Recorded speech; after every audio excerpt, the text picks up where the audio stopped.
É decisão de Copa do Brasil. Quem é que passa? Grêmio ou CSA? O Grêmio tá pressionado por essa classificação e para o Centro Esportivo Alagoano é atenção no máximo para segurar o Imortal dentro de casa. Tá no ar mais um pré-jogo, então solta a vinheta aí e vamos embora.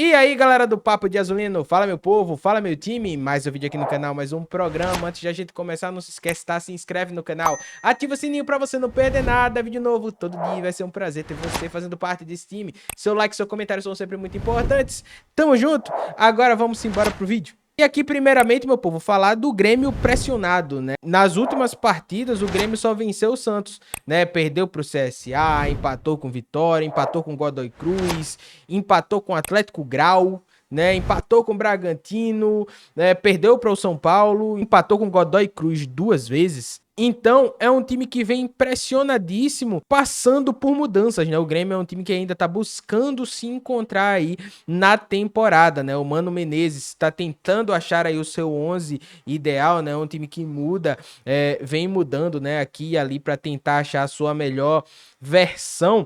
E, infelizmente, né? No final de semana, com a tragédia que aconteceu ali na família do Mano contra o São Paulo, não conseguiu contar aí com o seu treinador, inclusive é nesses momentos que a gente deixa a rivalidade de lado, né, e manda todos os sentimentos, né, ao técnico do Grêmio e que ele e toda a família achem um conforto e consigam, né, seguir em frente. Agora, voltando a falar do Grêmio em si, o Grêmio confia em mudança de postura ofensiva com reforços para virada na Copa do Brasil, porque sim, para chegar nas oitavas de final, né, vai ter que vencer o CSA por 2 gols ou mais. Uma vitória por 1 gol de diferença leva para os pênaltis e empate dá azulão do Mutange, né? Mas o Grêmio que sofreu essa derrota, né, e foi comandada aí pelo técnico Sidney Lobo contra o São Paulo, inclusive só deixar claro aqui, o Grêmio foi garfado, tá? Aquilo não foi pênalti. A arbitragem a gente vai deixar para falar no momento oportuno, então se inscrevam aqui no canal que a gente vai conversar sobre isso, tá, também. O auxiliar técnico Sidney Lobo, que comandou a equipe no Morumbi, prometeu um time diferente, já que os atacantes Christian Oliveira, a ausência por uma gastroenterite, e Amuzu devem ter melhores condições de jogo. Além disso, o volante Vila Sante voltou de lesão e também acena para ficar mais tempo em campo, né? O Vila Sante que tem um papel muito importante aí no Grêmio, né? Um excelente jogador, inclusive no sem bola. A gente vai mostrar um pouco aqui depois que a gente estiver falando sobre o campinho, tá? Nesta segunda-feira, já com o retorno de Mano, liberado no fim de semana por conta do acidente de trânsito que vitimou os 2 enteados da filha, o Grêmio terá o único treinamento em busca de melhorar o poder de fogo, né? Que eles falam sobre tudo isso, né? Sobre a volta dos jogadores. Também fala aqui do público, tá? O Grêmio teve um público relativamente baixo, né? Nos últimos jogos. Registrou aí contra Bragantino e Godoy Cruz 15.156 e 15.472 pessoas, respectivamente. Vamos ver quanto é que vai ser na próxima partida, né? O Grêmio que tá aí na zona de rebaixamento, uma pressão danada. E na última partida, né, que a gente falou que o Grêmio muda bastante, né? Mas aqui, pelo menos segundo o SofaScore, né, no último jogo ele foi num 4-4-2. Eu assisti esse jogo, tá? Inclusive acabei de assistir essa partida, né, Grêmio e São Paulo. Em alguns momentos aqui, dados do próprio SofaScore, ele alterna aí num 4-2-3-1. Algumas mudanças que o time vem fazendo para tentar achar aí o seu 11 ideal. A última escalação do Grêmio foi Volpe, João Pedro, Gemerson, Wagner Leonardo e Marlon. Dodge foi aquele que fez o golaço, né, contra o CSA. Vila Sante, Alisson e Aravena. E no ataque, Monsalve e Bright White. Ele que fez o primeiro gol, né, do Grêmio contra o CSA. E algumas coisas, quando a gente pega para analisar aqui contra o Grêmio, me chamaram a atenção alguns posicionamentos, tá? O Grêmio É um time que a gente sentiu na pele, que tem uma transição rápida, né? Pelo menos contra o CSA foi assim. E contra o São Paulo também, o gol sai num lance de escanteio do São Paulo. E aí o Grêmio tem muita velocidade para chegar ali no gol do Tricolor Paulista. Então ele conta com essa velocidade, né? E a gente viu aqui dentro do estádio Rei Pelé, o Monsalve, um jogador muito insinuante, né? O Alisson, acho que entrou muito bem. Aqui contando com o Vila Sante, ele também vai ter um time mais robusto. Aqui no Rei Pelé, ele não teve uma boa partida do Ednilson, eu não achei uma boa partida do Cueja. Aí a gente também tem que chamar atenção para uma boa participação aí do Marlon, né? E muitas vezes o Dodge é quem vinha aqui, só uma curiosidade, né? Uma coisa que eu pesquei ali assistindo o jogo, né?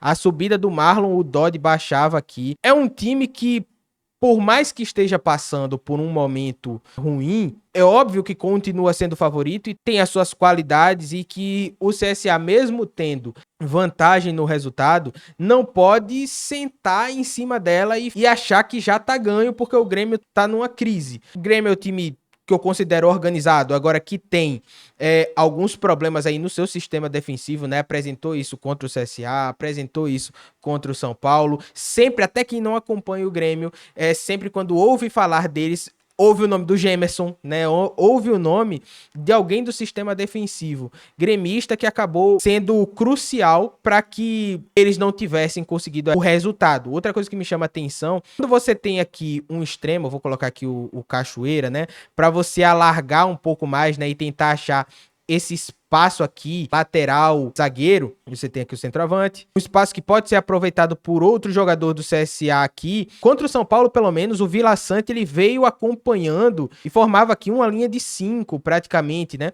Agora, isso tem o ônus e o bônus, né? Você faz isso para você tirar o espaço, né? Você tirar essa possibilidade desse espaço aqui que o CSA poderia aproveitar essa infiltração, né? Essa ultrapassagem aqui.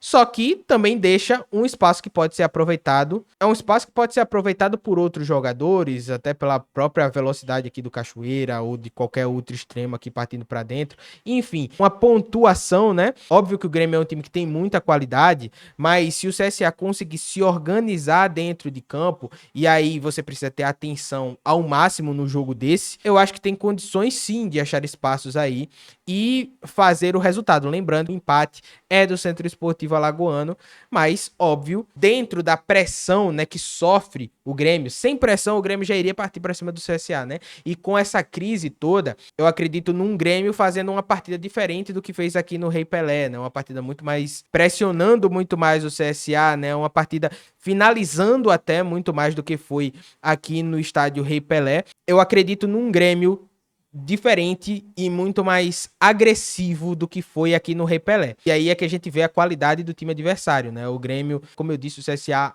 amassou o Grêmio aqui, só que as oportunidades que tiveram, eles sempre levaram perigo.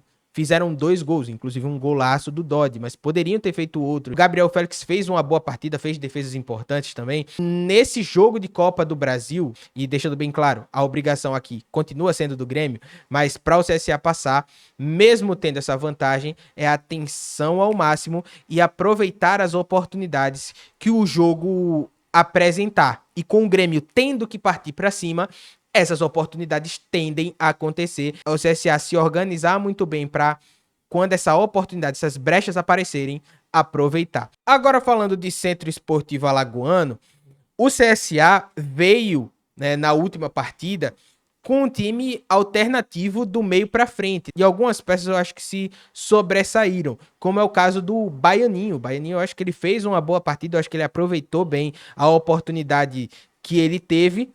E aqui, eu acho que o Silas também aproveitou. Eu coloquei aqui o Vander, porque sem o Brian, e aí o Igor, ele traz novamente o Danilinho, né, para os relacionados. Então, como opção para o meio, ele tem Danilinho, né, meia.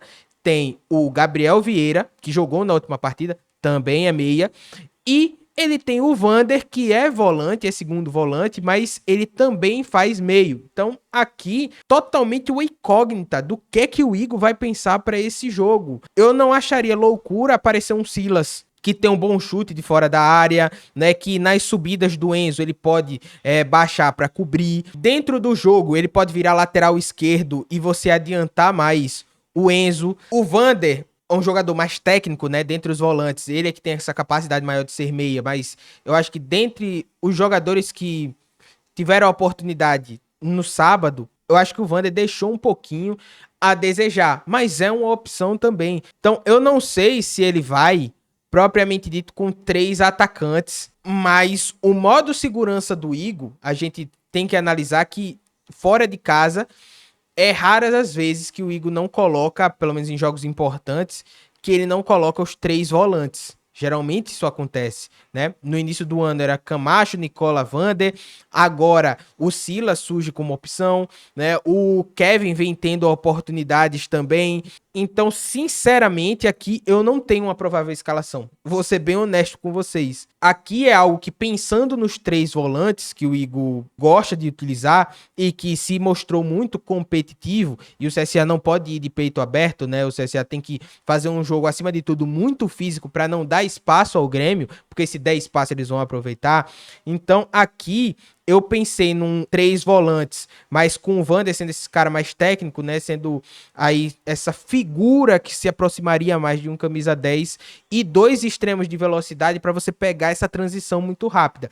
Essa foi a ideia que eu tive, mas aqui não é nada de informação. Como eu disse, eu acho que o Igor ele surpreende muita gente e aqui eu acho que tem tudo para ele acabar surpreendendo de novo. É um cara que estuda muito o adversário e eu não duvido nada ele surpreender novamente. Poderia vir aqui o Igor Bahia, Paulo, porque é um jogador mais de força, né, do que o Thiago Marques. Poderia, mas o Thiago Marques também dá mais mobilidade, eu acho, fora da área. São opções que o Igor tem. E aí no segundo tempo ele já tem a opção de colocar um Roberto, caso seja necessário, né? Coisa que ele não teve no último jogo. O Roberto estava no banco, mas não tinha condições físicas de jogar. Aqui eu acho que ele já consegue, se não jogar 45 minutos, se não jogar 25 minutos, ali o CSA precisando de uma experiência, coloca o Roberto ali nos 15 últimos minutos, né, para dar aquela segurada, ele junto com o Camacho, aí você começa a recorrer aos seus cobras, né, aos jogadores mais experientes do seu time. São opções que o CSA tem para ser competitivo contra um Grêmio fora de casa. Aqui é uma opinião minha, tá? Continuo achando que o Grêmio é sim o favorito, por mais que o CSA tenha jogado, tenha feito uma partida muito boa aqui no estádio Rei Pelé. Eu continuo achando que o Grêmio é sim o favorito lá, tá? Tá jogando dentro de casa, é o time que tá brigando aí por mais um título, é o time que tem condições de brigar por um título de Copa do Brasil. Pelo investimento tem condições de brigar aí por uma Copa do Brasil. O campeonato do CSA a gente sabe que é a Série C e aqui é um dinheiro que viria mais, né? Um plus até para ajudar a vir mais forte na janela de transferência do meio do ano, né? Nas premiações, a gente sabe que o futebol tem dessas. Aqui eu acho que a obrigação tá toda com o Grêmio. Agora, o CSA ele tem a obrigação de ser competitivo, de brigar por essa vaga. Aí sim, isso eu acho que o CSA tem totais condições e aí sim é o que a gente cobra do Azulão do Mutange, que ele jogue como CSA, tá? Que ele orgulhe fazendo uma partida competitiva, assim como foi aqui dentro do estádio Rei Pelé. Deixa aqui nos comentários a sua opinião, que é sempre muito importante, tá? Não se esquece, se inscreve no canal, ativa o sininho pra você não perder nada. Vídeo novo todo dia, vai ser um prazer ter você fazendo parte desse time. Seu like, seu comentário são sempre muito importantes. Tamo junto, valeu e até amanhã. Tchau, tchau.